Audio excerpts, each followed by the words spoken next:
जो लोग मुझे समझते थे कि मनीषवा बच्चा है, मनीषवा को क्यों मौका दिया जाए, मनीषवा तो यूट्यूबर है। अरे मैं अगर मुझे मौका मिला होता तो कम से कम 60% पोल परसेंटेज होता, कम से कम मिनिमम। कैसे हैं आप लोग? 48% वोट परसेंटेज हुआ है बिहार में, 4 सीट पे। खलबली तो मची होगी। कोई ऐसा नेता आपके पार्टी में नहीं है जो 50 लोगों का भीड़ किसी मोड़ पे इकट्ठा कर सके। पूरे बिहार का बात कर रहा हूं मैं, जिनको कह रहा हूं वो लोग समझ रहे होंगे। कोई नेता आपके पार्टी में तो कोई नेता नहीं है। जो जीते 40 में से 39 ज्यादातर दिल्ली में जाके सो गए। अब क्षेत्र में आ रहे हैं तो क्षेत्र के लोग आरती लेकर स्वागत किस प्रकार से कर रहे हैं उसका रिजल्ट तो आप लोगों के पास फोटो वीडियो तो जाता ही होगा। मैंने किसी का फोटो वीडियो कभी डाला ओला नहीं। कैसे हैं आप लोग? पहला चरण का चुनाव बिहार में हो गया, देश में भी 102 सीट पे चुनाव हो गया। कमाल की बात यह है कि पोल परसेंटेज घट गया है। पोल परसेंटेज घटने का मतलब यह हुआ कि कहीं नहीं तो कहीं जो है लोग उन लोगों से नाराज है जो सत्ता में है। बिहार में पोल परसेंटेज घटा है, 48% पोल हुआ है। 2019 के लोकसभा चुनाव के दौरान यही पोल परसेंटेज जो था वो 57.33 यानी लगभग 9% पोल घटा है। जो लोग मुझे समझते थे कि मनीषवा बच्चा है, मनीषवा को क्यों मौका दिया जाए, मनीषवा तो यूट्यूबर है। अरे मैं अगर मुझे मौका मिला होता तो कम से कम 60% पोल परसेंटेज होता, कम से कम मिनिमम। क्योंकि मैं चैलेंज करता हूं आप लोगों को, पश्चिमी चंपारण लोकसभा क्षेत्र का जो चुनाव होगा उसमें 65 से 70% पोल परसेंटेज होगा। और जो बिहार में सबसे ज्यादा पोलिंग होगा वो पश्चिमी चंपारण लोकसभा क्षेत्र में पोलिंग होगा इस चुनाव में सबसे ज्यादा। उसके पीछे रीजन ये है कि घर आ जा परदेसी तुझे देश बुलाए रे। मैं जानता हूं कि मजदूरों का प्यार मेरे साथ है। मैं किसी भी गांव में जा रहा हूं, उस गांव में उनके घर वाले जो बाहर कमाते हैं ना, उन्होंने साफ साफ फोन करके कह दिया है। अभी मैं कल एक वीडियो डालूंगा, मेरी एक बहन जिसको राजनीतिक भाषा में जो राजनीति ने कैटेगरी दिया है ना, उस राजनीतिक कैटेगरी के हिसाब से वो दलित समाज की थी। और अगर नॉर्मल कैटेगरी देखा जाए तो गरीब परिवार से थी।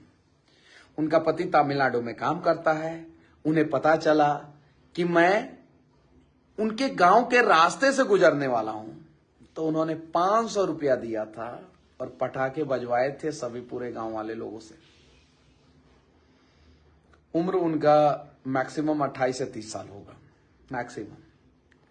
ऐसे ऐसे लोगों का सहानुभूति जुड़ा हुआ है। मनीषवा लड़ेगा और जीतेगा भी। जब जनता का आशीर्वाद प्यार मेरे साथ है तो कोई नहीं बिठा सकता है। गांठ बांध के रख लीजिए, जो होगा देखा जाएगा।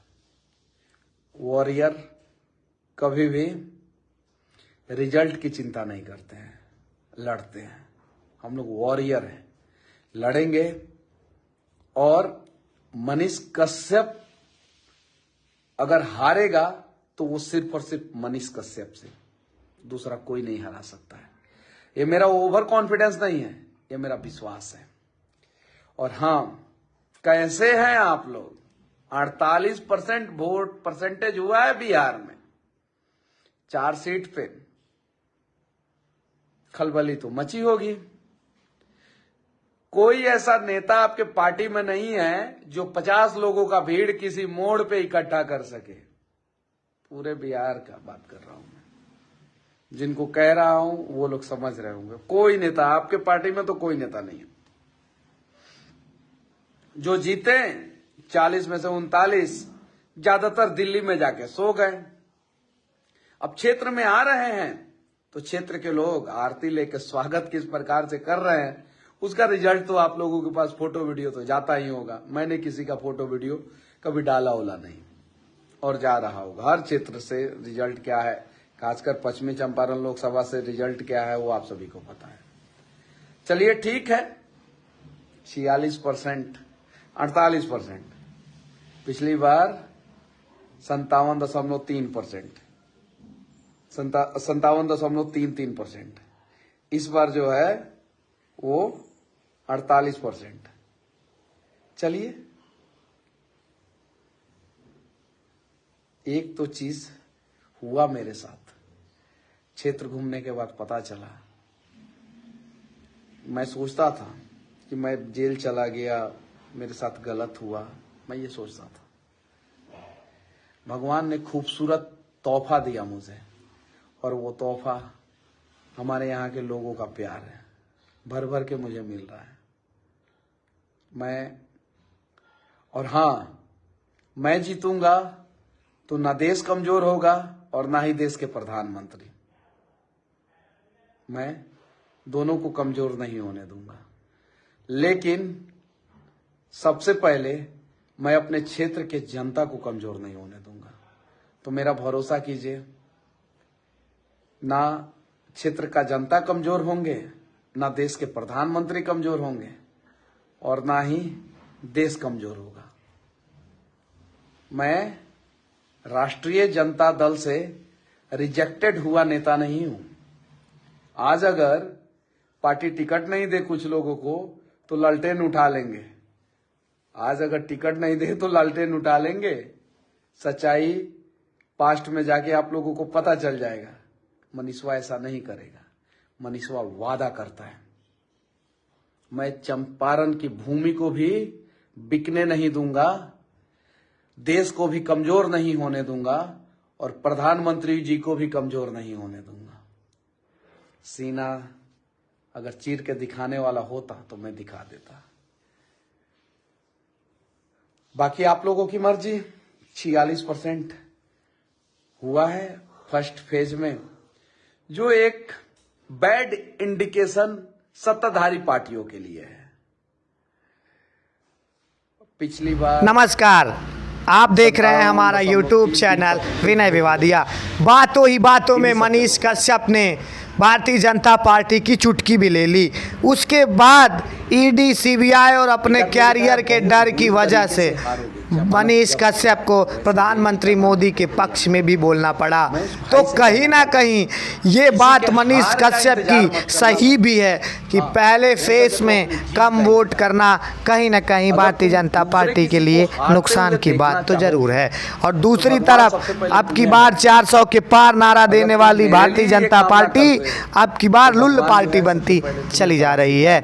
और खास बात यह है कि इन सारे प्रकरणों के बीच इंडिया गठबंधन ने उस मौके को बकायदा भुनाया है, संविधान बदलने वाली बात को, जिसमें एनडीए का काफ़ी घाटा होता हुआ दिखाई दे रहा है। ऐसी तमाम चीज़ों के लिए आप हमारे चैनल को सब्सक्राइब करें, बेल आइकन पर प्रेस करें। कहा वही लिखा। आप दूसरों को हारते हुए देखकर जश्न मनाते हैं, और हम तो सिर्फ और सिर्फ जीतना जानते हैं। खुद भी जीतेंगे, लोग भी जीतेगा, देश भी जीतेगा, और देश के प्रधानमंत्री भी जीतेंगे।